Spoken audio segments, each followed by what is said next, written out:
semaine depuis cette défaite là à Pau?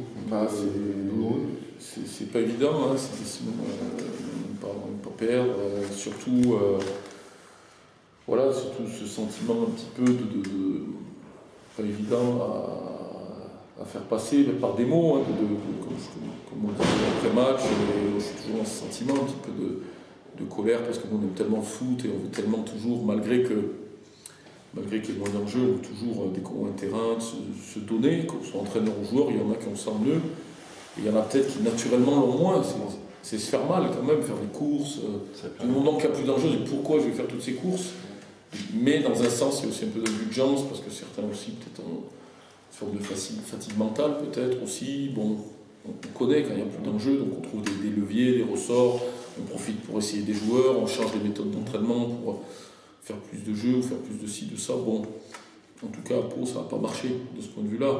Donc, c'est ce que j'ai dit aux joueurs, il faut vraiment se corriger par rapport à ça, parce que là, surtout le match de Villefranche ou le match de Tours, bien entendu, pas fausser le championnat, et puis on est devant notre public, là, donc il faut vraiment se mettre, mais de manière collective, parce qu'on a quand même eu beaucoup de joueurs qui étaient dans le match. Je pensais même qu'on allait revenir. Puis on a pris ce troisième but, de nouveau, qui nous a alors qu'on était très bien. Bon, voilà. Donc voilà, c'est un peu ces sentiments, un peu de colère, un peu d'indulgence qu'il faut faire passer.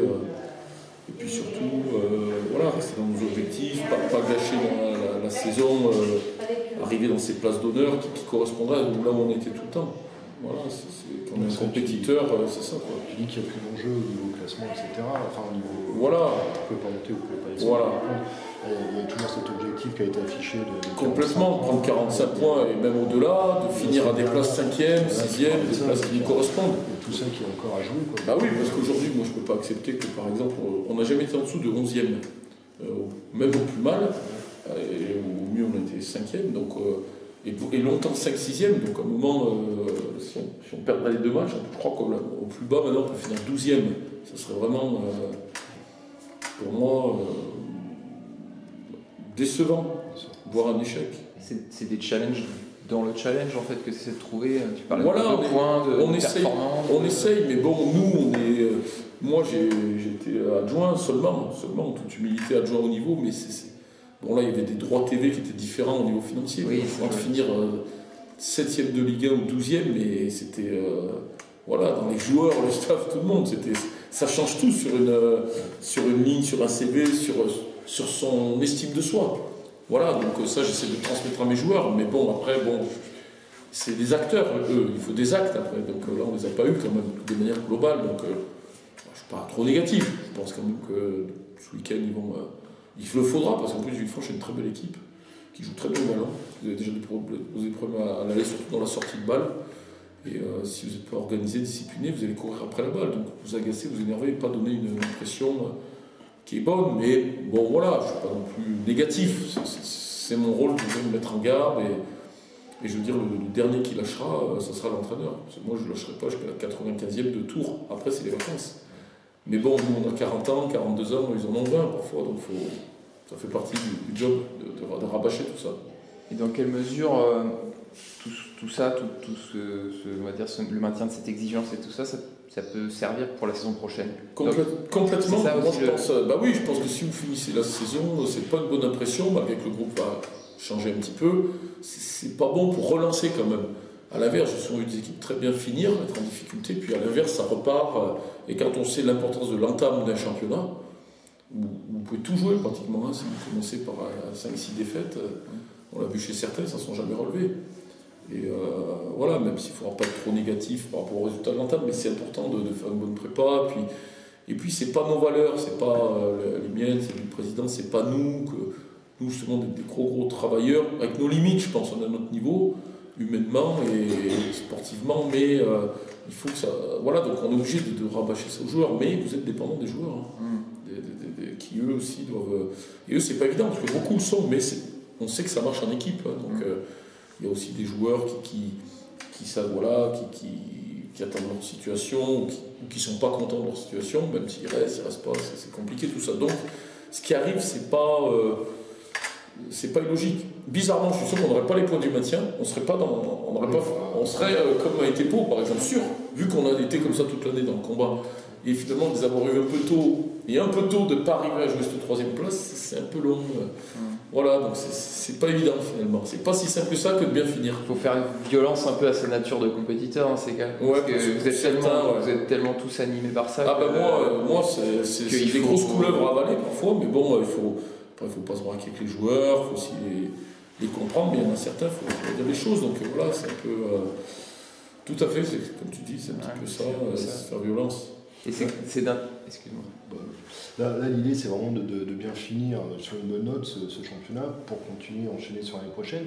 Mais après, comment il va y avoir quand même une coupure et ça va être compliqué d'entretenir cette flamme. Ouais, mais je pense que les histoires des clubs et l'histoire des clubs, elle se crée comme ça. Donner l'impression que nous, ce que j'ai dit aux joueurs avant le match de Pau, où qu'on aille, on est pro, le club il a évolué, tout le monde le dit. Tout le monde dit.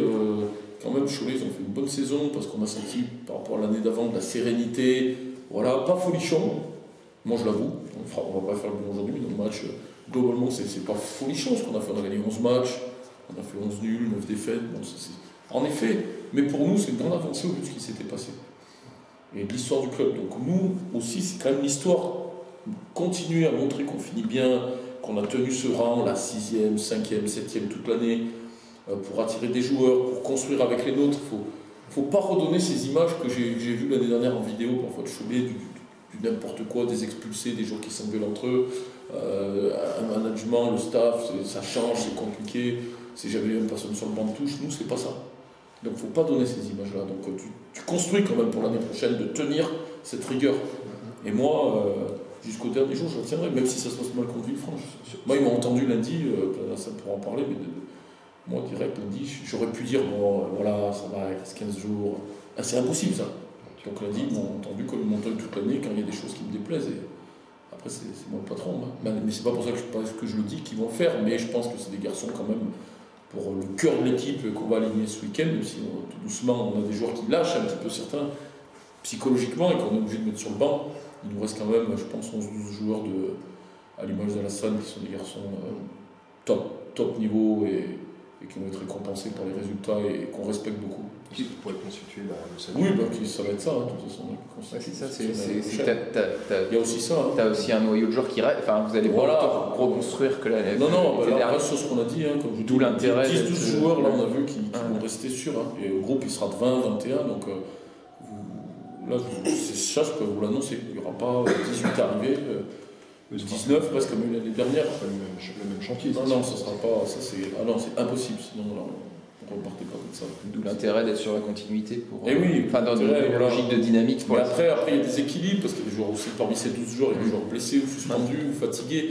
Il y a aussi les postes. Tu ne peux pas aligner, même si certains, le match d'Alassane, nous ont dépanné à d'autres postes. Ça peut être le cas sur le dernier match aussi ou l'avant-dernier match. Mais bon, il faut de la cohérence quand même. Tu ne peux pas aligner que des attaquants, que des défenseurs.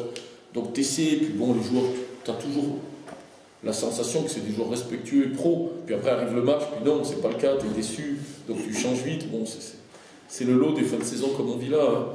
Après, c'est un peu dur pour nous, les compétiteurs, mais bon, ça serait dur aussi si aujourd'hui on n'est pas les points du maintien. Et qu'on se battrait avec Villefranche, croyez-moi, ça serait comme l'année dernière. Il faut relativiser quand même. Voilà. Alassane, justement, comment tu l'as vu cette période-là quand la descente est loin, quand la montée est plus là, comme le coach il a dit, là nous sommes arrivés à une période où, même le match à Pau, je pense que nous avons raté carrément notre match, on n'a pas fait le match qu'il fallait. Mais c'est comme on le dit dans la vie, hein, il y a des moments qui tombent, mais il faut savoir se relever. Et là, je pense que le match que nous avons focalisé sur le match contre Villefranche, il faut finir sur une bonne note, surtout devant notre public, et pour tous ceux qui travaillent pour le club et pour tous nos supporters. Donc c'est un match que vraiment il faut qu'on fasse tout pour gagner, parce que ça fait longtemps que nous avons gagné un match. Et c'est pas pour autant que nous nous sommes dit qu'on est déjà en vacances. Nous ne sommes pas en vacances, les vacances c'est après le 17, après le match contre Tours. Donc le coach a eu un discours le lundi. Je pense que nous sommes de vrais bonhommes. On a tous écouté ce qu'il a voulu nous faire comprendre. Le match contre Villefranche, nous pensons que nous allons tout faire pour faire un bon résultat et vraiment aller en vacances en sérénité. Comme le coach l'a dit aussi, ce ne sera pas facile. Villefranche est une bonne équipe. Mais de toute façon, nous sommes conscients, nous ne sommes pas des gamins, nous savons que nous ne sommes pas en vacances. C'est vrai, nous sommes tombés à Pau. C'était pas un match, vraiment, c'est un match que nous avons raté. Mais ce n'est pas pour autant qu'on veut dire qu'on a lâché. Nous n'avons pas lâché, nous allons tout faire pour faire un bon match contre Villefranche jeudi. Et le contexte, il aide. Le coach parlait justement, essayer de ne pas reproduire les erreurs d'un passé récent en maintenant l'exigence, en maintenant le cadre. Ça, c'est toi qui connais bien le club, c'est important ça, d'être dans ce contexte-là, à ce moment-là. Oui, c'est important de rester concentré, surtout parce que le championnat des nationales, c'est un championnat qui est très compliqué. Ce n'est pas facile. Mais après, comme on a dit, nous allons tout faire. Nous avons eu le maintien il y a quelques temps. On a failli faire les barrages. Dommage que nous avons perdu ce match contre le Mans. Et comme je viens de dire, à Pau, nous avons raté notre match. Mais le contexte, comme le coach l'a dit, c'est de terminer, faire une bonne fin de saison. Et après, de toute façon, l'organisation elle est parfaite. Nous sommes par rapport à l'année dernière, je ne sais pas si vous avez suivi le club l'année dernière, ce n'était pas dans ce contexte. Nous avons joué le maintien jusqu'à la dernière journée contre Créteil. Donc Dieu merci, là, nous avons acquis déjà le maintien. Donc c'est de tout faire pour finir avec un bon résultat devant notre public, surtout comme c'est le dernier match à domicile contre Villefranche. Voilà. On parlait du contexte, il y a aussi l'état d'esprit d'un groupe aussi qu'il faut entretenir. Parce que tout au long d'une saison, ça a besoin d'être entretenu. Ça a besoin d'être entretenu. L'état d'esprit, il est là. De ce groupe, je pense que nous vivons très bien, il n'y a pas de problème au niveau de l'état d'esprit dans ce groupe. Il y a des joueurs aussi on disait, qui savent, et tu en fais partie, qui savent que l'aventure continue. Donc forcément, c'est plus facile. C'est partout dans les clubs, il y a des moments. Après, c'est le coach qui fait ce choix. Mais tout le monde se sent concerné, tous ceux qui sont là présentement dans le groupe, tout le monde se sent concerné. Donc, de toute façon, jusqu'à là, je ne pense pas s'ils ont fait des entretiens ou pas. Donc, tout le monde se sent concerné. Donc, sur ce point, il n'y a même pas de problème d'état d'esprit. La clé, c'est d'être pro, en fait. D'être pro, entre guillemets, dans la vie. Oui, c'est ça. La clé, c'est d'être pro. Et être pro, c'est l'impression qu'avec le nouveau staff qui est venu, le coach, ils nous ont injecté ça. Nous sommes déjà dans un cadre pro. Donc, nous sommes de tout faire pour terminer la saison avec un bon résultat. Ça vous a vexé le match à Pau un peu ou pas? Si, bon, particulièrement, ça m'a vexé parce que je savais que les gens allaient dire ouais, ils sont en vacances déjà, et moi particulièrement non. Les vacances c'est pour le 17 après le match à tout. Donc je ne pense pas que nous sommes en vacances. Ça arrive à tout le monde dans la vie. On est tombé à Pau. C'était pas un match vraiment qu'on n'a pas fait le match qu'il fallait. On n'a pas respecté le consigne. Donc c'est ça. Donc après, comme on a dit, on va essayer de se relever contre Villefranche. Et surtout comme c'est devant notre public, il faut qu'on fasse tout pour faire un bon résultat, pour sauver notre propre honneur, pour le staff, et surtout pour ceux qui travaillent pour le club. Il faudra faire un bon match et faire un bon résultat contre Villefranche. Cette équipe de Villefranche, t'en parlais un petit peu. Oui, qu'est-ce que tu peux nous en dire? Une équipe que je connais bien parce que je les ai joués dans un ancien club, c'est ma région, et très, très bon entraîneur qui est expérimenté, qui fait bien jouer ses équipes et qui arrive avec des moyens, même si c'est un club qui a développé ses moyens mais financiers, mais quand même à faire un championnat où ils ont souffert un peu au départ et maintenant ils sont montés dans le classement, faire un bon maintien. Ils ont fait un bon maintien qui manque un petit peu d'efficacité mais qui produit du jeu, qui est généreuse. Non, vraiment, c'est tout à fait ces équipes du national qui sont individuellement et collectivement très, très, très, très performantes. On a fait un gros match là-bas, il y a besoin d'un gros match, un magnifique match de leur part et de la nôtre. Un peu comme le match du Mans, c'était le dernier match avant Noël, on a gagné 3-2, c'était un match, les deux équipes avaient joué, franchement ça avait basculé pour nous à la fin, c'était mérité, mais bon, c'était, voilà, ça aurait pu basculer pour eux, donc moi j'ai toujours fait des matchs comme ça contre Alain, et lui il est comme moi, c'est quelqu'un lâche rien, donc il va, et nous voilà, donc ça, moi, pour compléter au-delà de Villefranche, c'est comme dit Alassane, le mot que j'emploie aussi beaucoup, c'est le plaisir, je pense qu'il faut... Quand même, on l'a vu contre Le Mans, les joueurs l'ont dit, même si on a, comme j'ai dit, il n'y a que le résultat qui manquait, ils ont vraiment pris du plaisir. Et le plaisir, bizarrement à Pau, on a vraiment produit du jeu, mais on n'a pas fini nos actions et on n'a pas voulu défendre. Et il faut mettre les choses en ordre, peut-être que le discours il était mal compris, le plaisir c'est qu'à ce niveau-là, il faut déjà prendre le ballon, donc accepter que, voilà, même si on est maintenu, il faut toujours courir beaucoup pour défendre, et après, justement, avec moins de pression, tenter plus de choses qu'on n'a peut-être pas osé tenter dans l'année. Donc voilà, c'est ce mot plaisir qui aussi, il faut que nous et eux, à l'inverse de Pau, on s'assoit sur le banc, nous et eux, sur le terrain, ils prennent du plaisir déjà. C'est un match, c'est un bon terrain, c'est notre chez nous, on est maintenu, donc voilà, il faut. Mais le plaisir, il passe toujours à ce niveau-là, par d'abord mettre les choses dans l'ordre, de la discipline qu'on n'a pas eu finalement, malgré qu'on a eu des très bonnes intentions de jeu. Bizarrement, on a fait 5 minutes avant le but. Moi, je n'étais pas inquiet, puis d'un coup, on a pris ce but, donc voilà, après, on n'a pas su se remettre dans l'aspect défensif. Mais voilà, au-delà de Villefranche, c'est surtout que nous prennent beaucoup de plaisir, et je pense que eux, c'est une équipe qui va correspondre à un match contre Le Mans. Hein. Ils produisent vraiment du jeu, et c'est tout à fait normal de la retrouver là au classement. Elle a basculé maintenant 8-9e. C'est des équipes, voilà, nous, on n'est pas meilleurs que ces équipes-là, mais ces équipes joueuses, donc ça me plaît pour faire des matchs de fin de saison. Ça marche. Intéressant comme confrontation. Ah oui, c'est bien, parce que là, eux, ça va repartir de derrière, nous faire tactiquement comment on défend, ils ont un système à 3, donc il y a plein de bonnes choses à travailler. Quoi. Par rapport à l'année prochaine, on anticipe un petit peu, mais est-ce que vous avez communiqué quand par rapport aux joueurs gardés, aux prêtés, tout ça? Je pense qu'on va... avec la presse, on va finir le dernier match, parce que bon, là, le président n'était pas beaucoup là aussi, c'est des périodes où il travaille beaucoup à l'étranger. Voilà, puis nous, comme le dit Alassane, il ne faut pas... Aujourd'hui, ce que j'ai expliqué aux joueurs aussi, de plus en plus, on va vers un football professionnel en national. Nous, on essaye du mieux possible, le plus vite de rassurer des joueurs, de les prolonger ou de leur dire si on ne va pas les garder le plus rapidement possible. Mais ça reste du national. Le national, quand même, c'est 1 an, maximum 2 ans de contrat, donc tu es obligé d'attendre la fin de saison.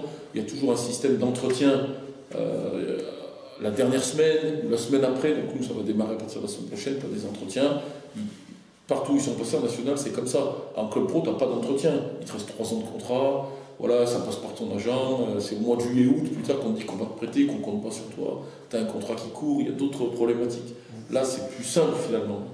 Donc, comme il y a ça, je pense que mon collègue à Villefranche, il est pareil, on ne fait pas les entretiens trop tôt, parce qu'il y a des matchs à jouer, donc même si nous, il n'y a plus d'enjeu, on voit bien que justement, ça se démobilise vite et tout, donc nous, on n'est pas en retard. Nous, en interne, pour communiquer, je veux dire, on sait où on veut aller, mais on n'est pas en retard dans la communication en interne et en externe auprès des joueurs et auprès de la presse, donc je pense que nous, comme on l'a bien fait que vous l'année dernière, au fur et à mesure, peut-être qu'une semaine, on va dire, le temps de tout faire après le championnat, on fera un bon point de presse pour dire, voilà, ça c'est toujours des bons articles aussi pour le public, savoir, on avait 20 joueurs, qui est sûr de rester, qui a des points d'interrogation, et qui est vraiment sur le départ, avec des fois des nouveaux clubs pour certains annoncés.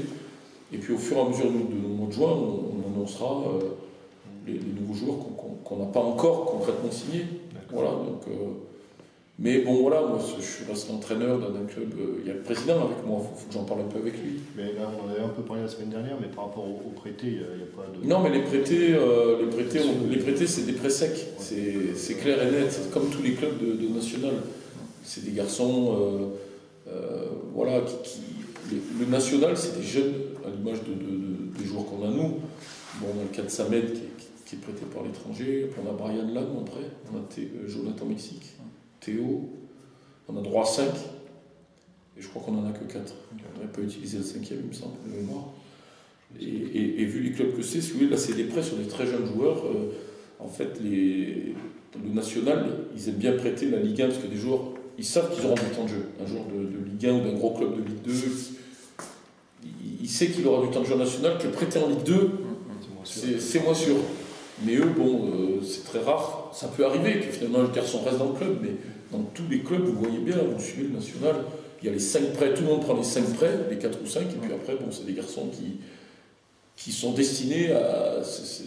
Voilà, ils viennent vraiment pour le temps de jeu, qu'ils ne sont pas en Ligue 2. Sinon, ils aiment les prêter en Ligue 2 d'ailleurs. Mais en Ligue 2, pour certains, ça coince. Voilà, on a vu qu'un Théo, il était prêté à Concarneau, il voulait être prêté en Ligue 2. Ça n'a pas été possible. Finalement, il est revenu vers nous. Et nous, on l'a pris agréablement et il nous a fait une super saison. On voit qu'un jour au Mexique, il était prêté au Red Star. Quand j'étais coach à Evian, à l'époque en Ligue 2, j'ai joué contre lui au Red Star. Il a fait quelques matchs, il était prêté au Cercle de Bruges, il n'a pas beaucoup joué. Il a prêté à Tours l'année dernière, en deuxième partie de saison, il n'a pas beaucoup joué. Donc aujourd'hui, il a encore son contrat, son club dit on va le prêter à Cholet, et finalement, c'est une réussite, parce qu'on voit que comme Théo, il a fait une grosse saison. Samet, c'est pareil. Il est prêté. Bon, lui, c'est un peu différent de sortir d'une ornière ou dans son club descend en Turquie. Il veut revenir, il vient en national. Il a eu 2-3 mois difficiles, Samet, mais il a fini. C'est dommage avec sa suspension, vraiment d'un niveau, le Samet qu'on connaissait d'Auxerre. Voilà, le petit Brian Lam qui est un peu plus jeune, mais très jeune, 19-20 ans. Bon, il voit déjà qu'il a eu quand même beaucoup de temps de jeu, mais il voit quand même que déjà en national, il a bien fait de venir en national parce que voilà, il va repartir à Sochaux. C'est hors question que Sochaux nous le laisse encore plus, parce que, ou ils vont le reprêter en Ligue 2 peut-être, je ne sais pas. Donc là, je le confirme, les prêts, c'est vrai que c'est des prêts secs, comme tous les clubs de national. Bon, ça serait une Ligue 2, c'est pas pareil. Un joueur, par exemple, Théo, on peut prendre l'exemple, il se dit, ouais, mais quand même, je suis prêté dans un club de Ligue 2, je suis en Ligue 2. J'ai envie quand même, c'est un niveau qui m'intéresse, j'ai envie d'y rester, je vais trouver un arrangement avec mon club. Mais aujourd'hui, nous, comme tous les clubs de national, c'est des prêts, ça vient, ça repart. Voilà, la dernière, il y avait Nice, c'est des gros clubs, Lyon, Monaco, Rennes, Guingamp, ça me prête des joueurs. Mboubouni, il était là, je ne sais plus qui il y avait encore, ils sont repartis. Mais on aimerait les garder, parce que souvent, c'est quand même les joueurs qui améliorent aussi on voit dans tous les clubs, hein, là, on a joué contre Pau, Thiel et Boisgard, c'est des prêts qui vont repartir dans d'autres clubs ou dans leur club d'origine. Et c'est quand même les joueurs de toutes les équipes qui aussi mettent en valeur le travail, c'est des bons joueurs. Donc c'est très positif. C'est pour ça que ce championnat il est d'un niveau au-dessus de la National 2. Parce qu'en National 2, c'est un bon niveau, j'ai été l'année dernière avec André, vous n'avez pas les prêts. Des joueurs de Ligue 1 souvent. Et là tout de suite en National 1, ça. En termes de talent. Ah ouais, tout de suite, c'est un championnat avec beaucoup de scouts dans les tribunes qui est suivi. Ça, plus nos joueurs qu'on a, nous, ça donne déjà un championnat avec une poule unique plus sérieux, tout de suite. Ok. Ok. Voilà. Merci. Merci.